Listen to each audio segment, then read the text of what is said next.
Good evening. This is Akashvani. I'm Saira Mujtaba with the news at 9.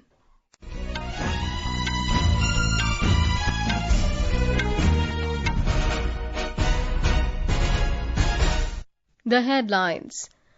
Supreme Court takes up new Waqf law. Matter listed for tomorrow as centre asks more time to respond. ED questions Robert Vadra for second day in connection with a money laundering case related to a land deal in Haryana.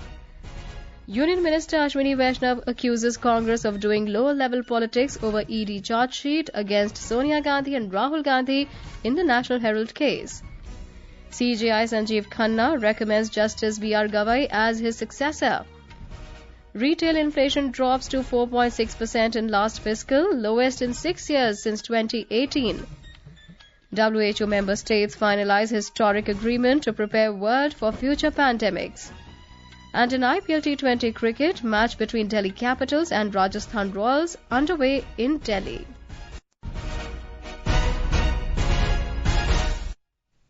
And now the news in detail. The Supreme Court today did not issue any interim order on the Waqf Amendment Act 2025 while hearing a batch of petitions challenging it. The centre asked for more time to prepare its argument on the 3 points raised by the Apex Court. The Apex Court will now hear the matter tomorrow. A bench of Chief Justice Sanjiv Khanna and Justices Sanjay Kumar and K.V. Vishwanathan asked Solicitor General Tushar Mehta, appearing for the centre, on how Waqf by user can be disallowed as many will not have requisite documents to get such Waqfs registered. The bench considered passing an interim order on the petitions challenging the new Waqf Act. The bench raised 3 key points. It said the properties declared by courts as Waqf should not be denotified, whether they are by Waqf by user or Waqf by deed, while the court is hearing the challenge to the Waqf Amendment Act 2025. The court further said it will order that provision of the Amendment Act as per which a Waqf property will not be treated as Waqf while the collector is conducting inquiry into whether the property is a government land will not be given effect to.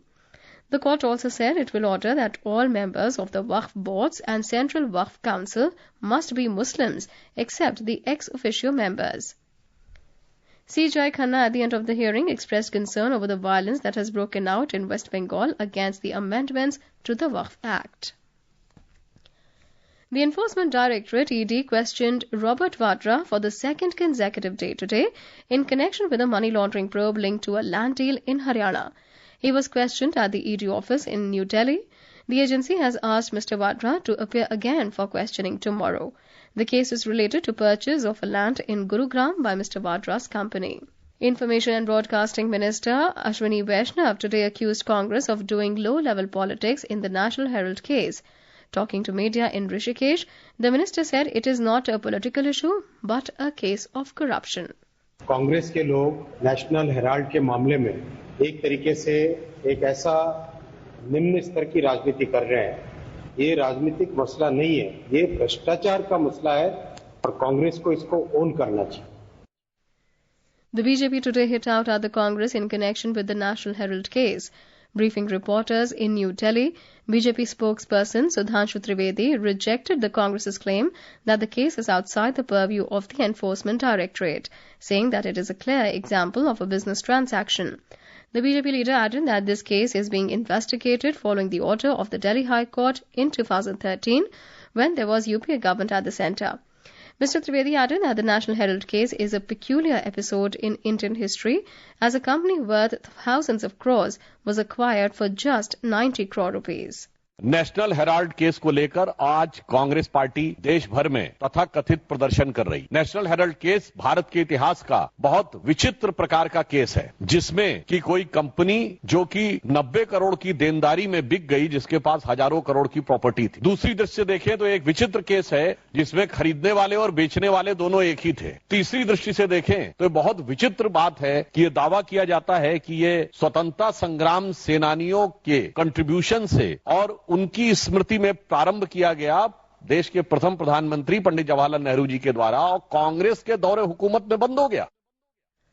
Meanwhile, Congress is holding nationwide protests over the charge sheet against its senior leaders. The party has termed ED's action as vendetta politics. Chief Justice of India, Sanjiv Khanna, has recommended name of Justice B R Gavai as the next Chief Justice. Justice Gavai is the second most senior judge of the Supreme Court, and his name has been recommended to the Union Law Ministry. The tenure of the current CJI, Justice Khanna, is going to end on the 13th of next month. The Select Committee of Lok Sabha on the new Income Tax Bill 2025 today held a meeting at Parliament House in New Delhi. The 31-member panel is headed by BJP MP Baijayant Panda. The committee will submit its report on the first day of the monsoon session of Parliament. The Income Tax Bill 2025 aims at consolidating and amending the law relating to income tax. It was introduced in the Lok Sabha during the first half of the budget session of Parliament. Later, the draft law was referred to the Select Committee of the House. This is Akashvani giving you the news. For quick news updates round the clock, follow us on our X handle at AIR News Alerts. And for details of these stories and more, log on to our website www.newsonair.gov.in and download the News on AIR app.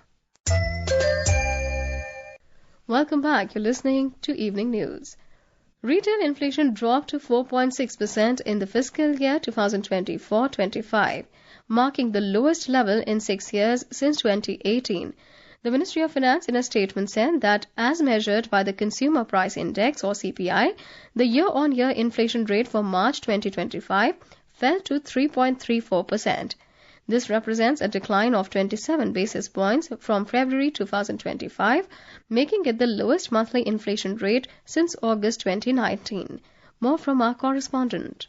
The Consumer Price Index is one of the most important economic indicators used to measure changes in the general level of retail prices over time. It reflects how much households need to spend on a fixed basket of goods and services they typically consume, such as food, clothing, housing, and fuel. Lauding the role of Reserve Bank of India for this achievement, the Finance Ministry said these figures demonstrate a sustained effort to curb price rise while fostering economic growth. It highlights the effectiveness of the RBI's pro-growth monetary policy, which has successfully balanced economic expansion with price stability. The government's strategic interventions like bolstering buffer stocks of essential food items alongside subsidized retail sales of staples like rice, wheat flour, pulses and onions have been pivotal in achieving this outcome. Pallavi Parmar, Akashvani News, Delhi.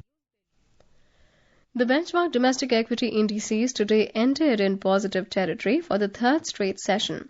Both the indices offset mixed global cues, pairing intraday losses to register gains during the second half of trade. The broader market indices at the BSE outperformed the frontline indices. The mid-cap index increased over 0.6% and the small-cap index added over 0.9%. A report. The 30-share index at the Bombay Stock Exchange Sensex rose by 309 points to close at 77,044. The National Stock Exchange Nifty 50 advanced 109 points to settle at 23,437. In the foreign exchange market, the rupee today appreciated by 9 paise to close at 85 rupees and 68 paise against the US dollar. In the Indian bullion market, 24-carat gold was trading at 95,420 rupees per 10 grams, while silver 999 fine was trading at 97,110 rupees per kilogram a short while ago. Arjun Chaudhary for Akashvani News. Hong Kong Post is suspending the shipment of goods to the United States in response to the US's decision to eliminate the duty-free treatment for items sent from Hong Kong to the US. The Postal Service specified today that the US is going to increase the tariffs for postal items intended to be sent to the US starting from May the 2nd. In a statement, Hong Kong Post said that surface mail, land or sea, of US-bound items will be suspended starting 16th of April, while air mail will be suspended starting 27th of April. Member states of the World Health Organization (WHO) today finalized a historic agreement to prepare the world for future pandemics, following negotiations that spanned over 3 years. The agreement calls for technology transfers to be incentivized through regulations, licensing agreements, and favorable financing conditions. Meanwhile, it includes a compromise that any transfer must be mutually agreed upon. The draft also proposes steps such as establishing a pathogen access and benefit sharing system. Prime Minister Narendra Modi held a telephonic conversation with the President of Finland, Alexander Stubb, today.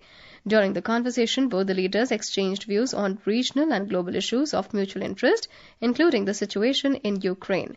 They also reviewed the ongoing collaboration between the two countries, including in the areas of digitalization, sustainability, and mobility.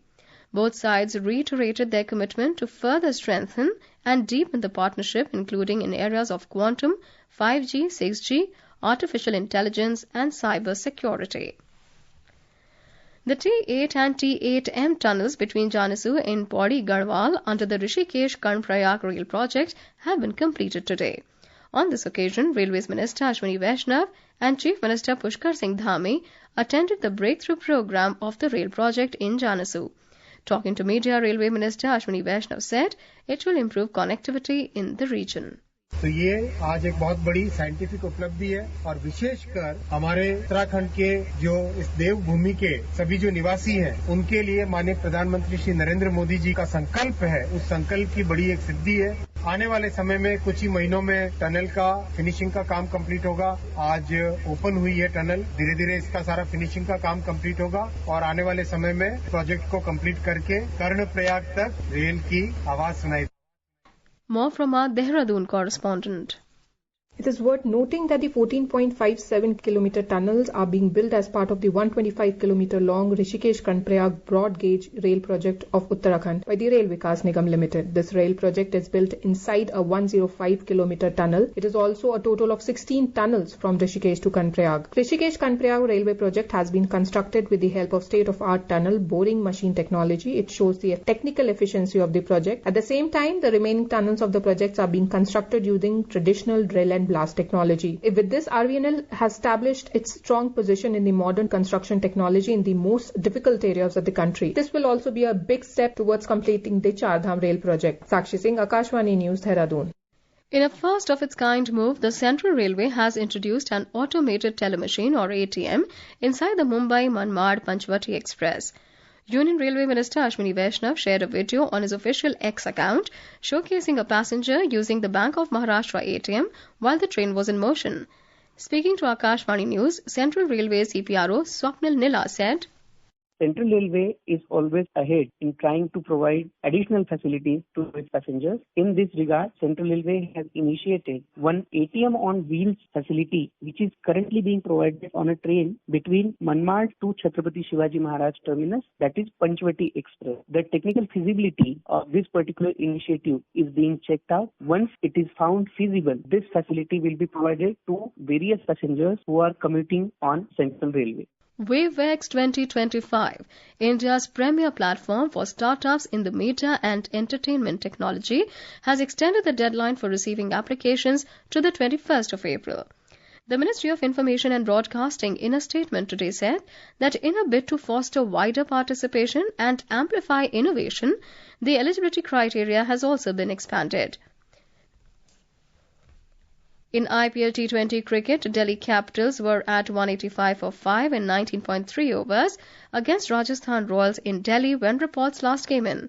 Earlier, Rajasthan Royals won the toss and elected to bowl. Currently, Delhi Capitals are at the second position in the points table after Gujarat Titans, both having 8 points. And now, before we end the bulletin, the headlines once again. Supreme Court takes up new Waqf law, matter listed for tomorrow as Centre asks more time to respond. ED questions Robert Vadra for second day in connection with a money laundering case related to a land deal in Haryana. Union Minister Ashwini Vaishnav accuses Congress of doing low-level politics over ED charge sheet against Sonia Gandhi and Rahul Gandhi in National Herald case. CJI Sanjiv Khanna recommends Justice B R Gavai as his successor. Retail inflation drops to 4.6% in last fiscal, lowest in 6 years since 2018. WHO member states finalize historic agreement to prepare world for future pandemics. And in IPL T20 cricket, Delhi Capitals set a target of 189 runs before host Rajasthan Royals. That's all in the news at 9. Good night.